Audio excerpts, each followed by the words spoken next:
المدير اللي التعامل معاه او المديره يعني اللي التعامل معاهم صعب جدا او مرهق او زي ما بيطلق عليه توكسيك او سام.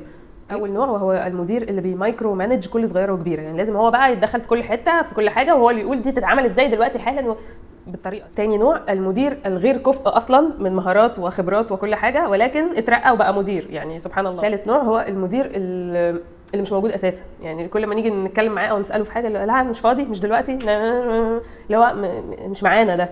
رابع نوع وهو المدير الباسيف اجريسيف اللي هو طول النهار عمال يرمي كلام من تحت لتحت رخم جدا، وساعات بنبقى قاعدين يعني طب احنا هنرد على كل ده ولا هنقوم نشتمه ولا نتخانق ولا. خامس نوع وهو المدير اللي بيغير رايه تقريبا كل يوم، يعني نبقى ماشيين في حاجه اول ما نبتدي نعمل فيها بروجرس لا والله احنا هنرجع ونقوم ماشيين في الاتجاه ده.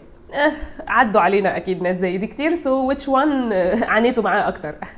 كومنتس بليز عشان انا فاضيه. لو انتوا في موقف معين مع المدير بتاعكم ومش عارفين التصرف